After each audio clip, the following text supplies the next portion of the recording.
আবার থেকে দেখ আবার দেখ। আচ্ছা তুই যে এমন করস, এটা করা ঠিক? ঠিক এটা? হ্যাঁ, তুই এইটা ধরস, শান্ত থাকবি, শান্ত ভদ্র থাকবি। সামাজিক যোগাযোগ মাধ্যমে আলোচিত ক্রিম আপা শারমিন শিলা তার ১.৫ বছর বয়সী কন্যা শিশু এবং ১২ বছর বয়সী ছেলেকে ভিডিও কন্টেন্টে ব্যবহার করে ভিউ বাড়ানোর অভিযোগে নতুন করে প্রশাসনের নজরে এসেছেন। ফেসবুক ও টিকটকে প্রকাশিত ভিডিওতে দেখা যায় তিনি মেয়ের চুলে রাসায়নিক কেমিক্যাল প্রয়োগ করছেন, কানে ভারী দুল পরাচ্ছেন, ধমকাচ্ছেন, খাবার কেড়ে নিচ্ছেন এবং মাঝে মাঝে চড় মারার মতো আচরণ করছেন, যা শিশু নির্যাতনের পর্যায়ে পড়ে বলে অভিযোগ উঠেছে। শারমিন শিলা, যিনি ক্রিম আপা নামে পরিচিত, সাভারের বাইপাইল এলাকায় একটি বিউটি পার্লারের মালিক।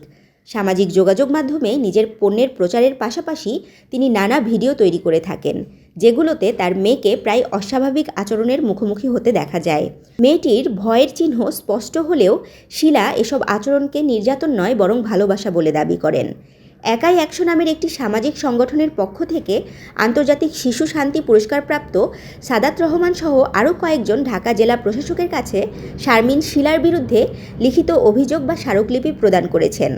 বিষয়টি আমলে নিয়ে জেলা প্রশাসনের পক্ষ থেকে সাভারের উপজেলা নির্বাহী কর্মকর্তাকে সাভারের ইউএনও মোহাম্মদ আবু বকর সরকার জানান, উপজেলা মহিলা বিষয়ক কর্মকর্তার মাধ্যমে অভিযুক্ত নারীর কাছে লিখিত ব্যাখ্যা চাওয়া হয়েছে।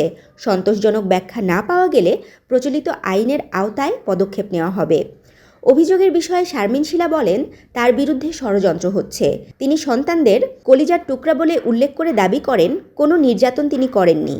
যদিও অতীতেও তার বিরুদ্ধে এমন আচরণের অভিযোগ উঠেছে এবং একাধিকবার ভিডিও প্রকাশের পর তা মুছে ফেলেছেন। শিশু সুরক্ষা বিষয়ক আন্তর্জাতিক সংস্থা সেভ দ্য চিলড্রেনের পরিচালক আব্দুল্লাহ আল মামুন বলেন, এসব ভিডিওতে স্পষ্টই শিশুর সঙ্গে আচরণে নির্যাতনের উপাদান রয়েছে। যদিও এটা সরাসরি নির্যাতন হিসেবে প্রমাণ কঠিন, তবে নৈতিকভাবে এটি অনুচিত। শিশুর বিকাশের ওপর এটি নেতিবাচক প্রভাব পড়তে পারে। আমি তো আমার ছেলে মেয়েকে যে মারি নাই, এটা আমার ছেলে মেয়ে কালকেও থানায় গেছে একসাথে, আজকেও থানায় যেয়ে আমরা আসলাম। তো আমার ছেলে মেয়েকে যে কখনো অত্যাচার করি নাই এটা অনেকেই বোঝে। হ্যাঁ, আমার ছেলে মেয়েকে আমি কখনোই অত্যাচার করি না। হ্যাঁ, অবজেকশন দিয়েছে বিশ্রীভাবে যে ভিডিও বানাই, এই ভিডিওটা যেন আমি কখনো না বানাই। দেখা গেল এই কারণে আমি দেশবাসীর কাছে ক্ষমা চাচ্ছি। আর ক্ষমা চাওয়া, আল্লাহও কিন্তু ক্ষমা করে দেয় ক্ষমা চাইলে।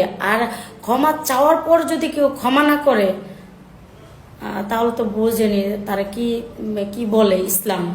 সাদাত রহমান বলেন, অনলাইন প্ল্যাটফর্মে শিশুদের ব্যবহারের বিষয়ে একটি নীতিমালা তৈরি করা জরুরি।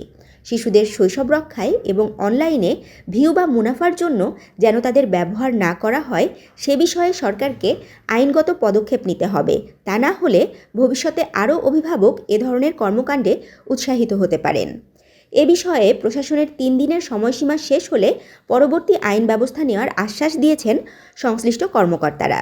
সামাজিক যোগাযোগ মাধ্যমে অনেকেই এই ঘটনায় ক্ষোভ প্রকাশ করে শিশুদের শৈশব ফিরিয়ে দাও বলে প্রতিবাদ জানিয়েছেন। তাশরিফা তৃষা, তরঙ্গ টিভি, ঢাকা।